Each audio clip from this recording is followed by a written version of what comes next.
माँ खुद नहीं सोई हमें सुलाया, हर कहानी और किस्सों से हमें हंसाया, हर मुश्किल और परेशानी को गले से लगाया और हमें दुनिया में कुछ अलग तरीके से जीना सिखाया।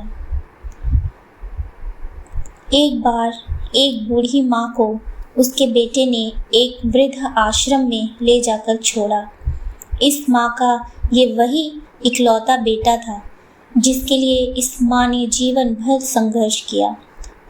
इस बेटे के लिए वह सब कुछ किया जो एक माँ को करना चाहिए था या माँ कर सकती है, और आज भी अपने बेटे को किसी भी तरह की परेशानी न हो इसलिए आश्रम में रहने के लिए तैयार हो गई।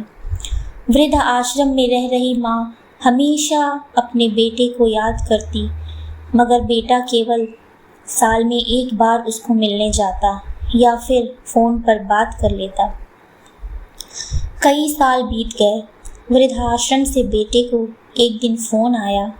उन्होंने कहा, बेटा जल्दी से आश्रम आके अपनी माँ से मिल लो, वो बहुत सीरियस हैं। बेटा जब अपनी बीमार माँ के पास पहुँचा तब वह अपनी आखिरी सांसें गिन रही थी।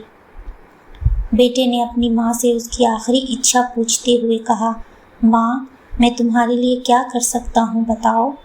माँ ने कहा, बेटा इस आश्रम में गर्मी और मच्छर बहुत ज़्यादा है, यहाँ पर कुछ पंखे लगवा देना। फ्रिज न होने की वजह से यहाँ पर हम बूढ़ों को कई बार भूखे पेट ही सोना पड़ता है, क्योंकि किसी का दिया हुआ खाना ख़राब होने से हम नहीं बचा पाते। तो इस आश्रम के लिए एक दो फ्रिज भी ख़रीद कर दे देना। बेटे ने अपनी माँ की सारी बात सुनी और अपनी माँ से पूछा, आपने इतने साल यहाँ पर निकाल दिए पर आपने कभी भी ये बातें मुझसे नहीं कहीं, और अब जब आपके पास टाइम नहीं बचा है तब आप यह सब कह रही हैं, ऐसा क्यों माँ? माँ ने बेटे को जवाब देते हुए कहा, बेटा मैंने गर्मी, भूख और पीड़ा सहन कर ली, लेकिन मुझे पता है जब तेरे बच्चे तुझे यहाँ पर छोड़ कर जाएंगे तब तू यह सब सहन नहीं कर पाएगा। इसीलिए तेरी सुविधा के लिए मैं तुझे ये सब लगवाने के लिए कह रही हूँ।